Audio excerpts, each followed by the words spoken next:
So then my late wife and I sat in a cafe in Muswell Hill, I remember, and said, well, we've got to think of a name for what we're doing, because it's not action learning, it's not independent study. And we came up with self-managed learning, and then we checked. This was pre-internet days, but you could do searches. There was an educational search thing, and so we could. And no one had ever used the term self-managed learning. People had talked about self-directed learning, self-development, action learning, independent study, etc. But no one had used the word self-managed learning before. So we said, right, well, you know, that seems like what we're talking about. That people need to manage their learning. It isn't just about coming together and people chatting about problems and solving problems. It is about people thinking more about the kind of life and the career that they want to lead, and then what that might mean in terms of their current work and how they manifest that. So that's how self-managed learning was invented, and that would be around 1979. So 78 we started to experiment with bringing together the two elements of action learning and independent study, and then we came up with a title in 79, and then started to run self-managed learning programs.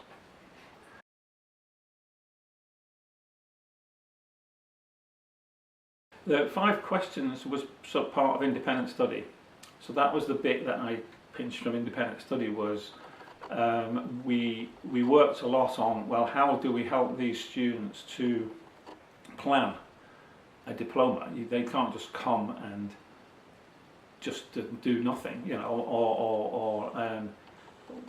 or they just slot into some standard courses which they could do.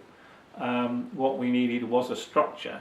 It's back to this notion of a structure, not a control mechanism. That they could have a structure within which they could do what they wanted.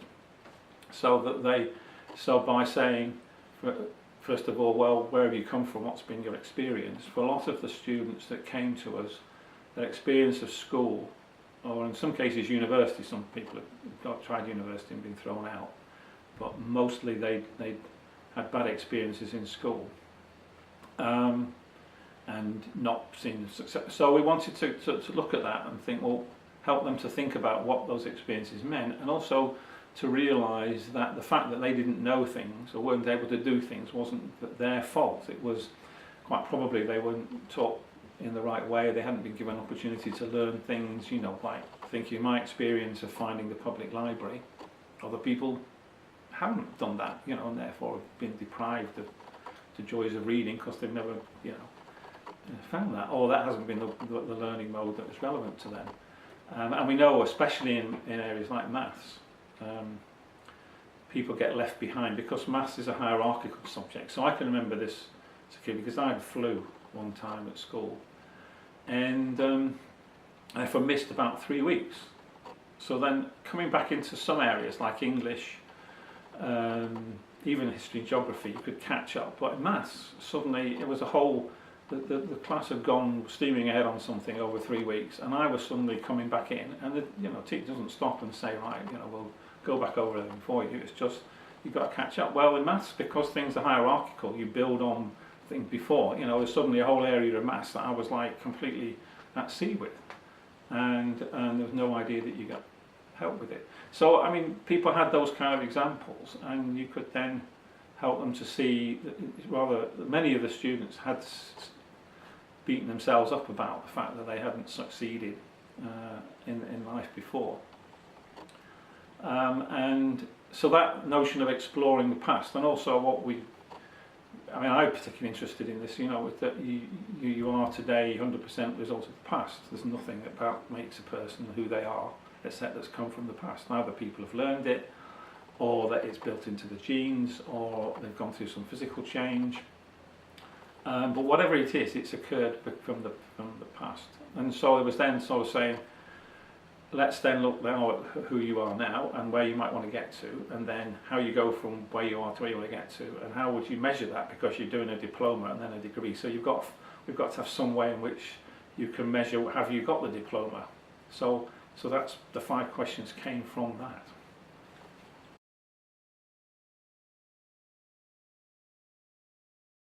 So what we wanted to do was to by asking questions to the person, they of course then drive the responses. So the questions are giving a person to create something that is meaningful to them.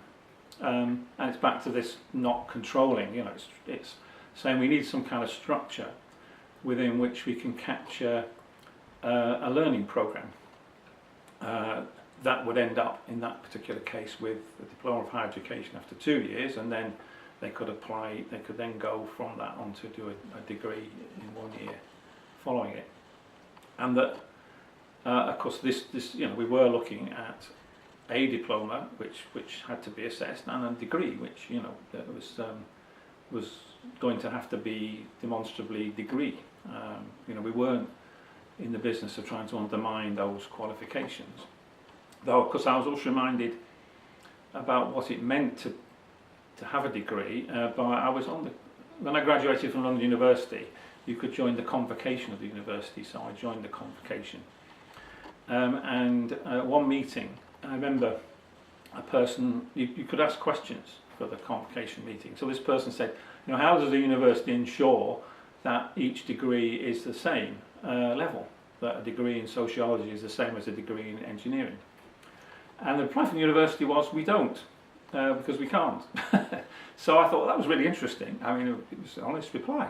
That who knows whether a degree in sociology is really worth the same as a degree in engineering. Obviously, there's been a lot of talk about Mickey Mouse degrees and degrees that aren't worth as much as some other degree, but that's all subjective opinion. There's no objective basis to any of this.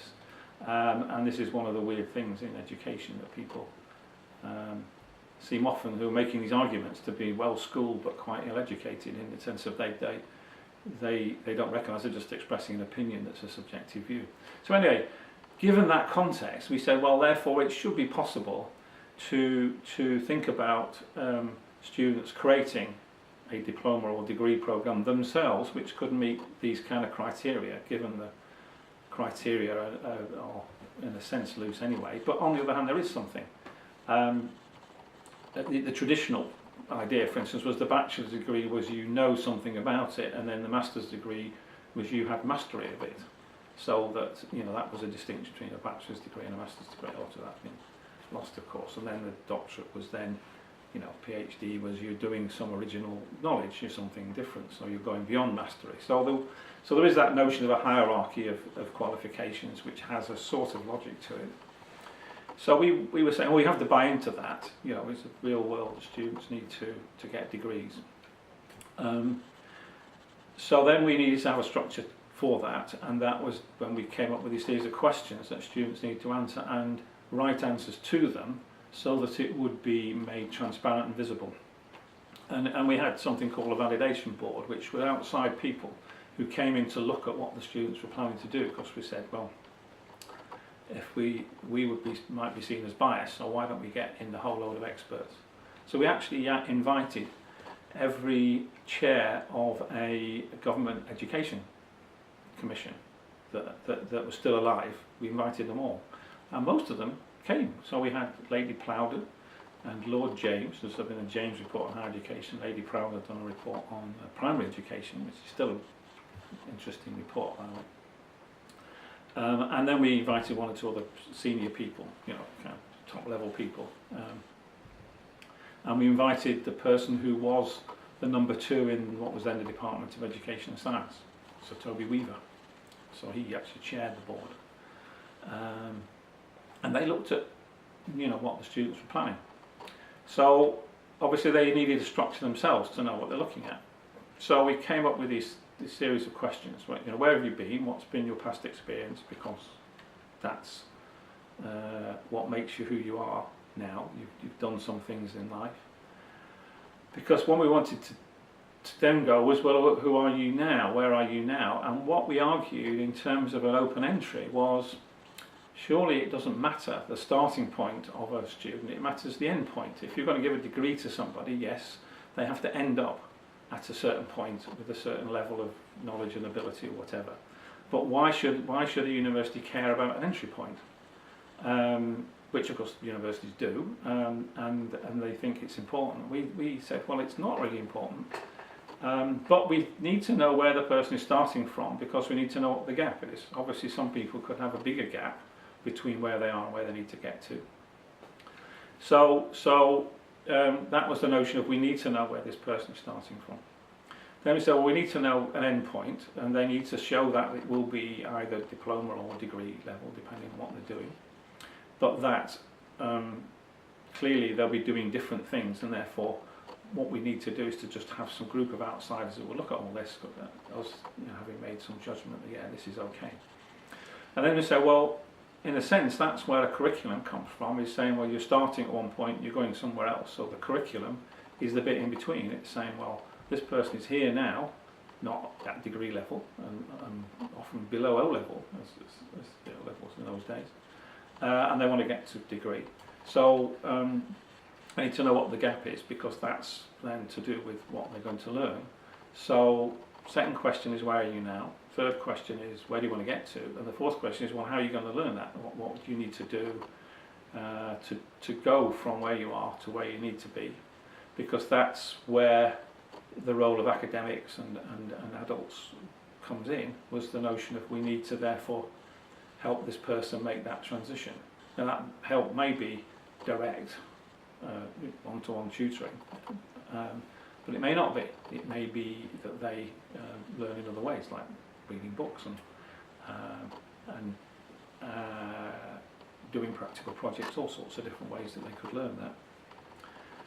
And that therefore that was our role, to help them to go from where they are to where they want to get to. But it's a notion of I always say a role is a learning assistant. Your job is to assist the person. They're doing the learning, but you're there to assist them with learning. So adults have a role,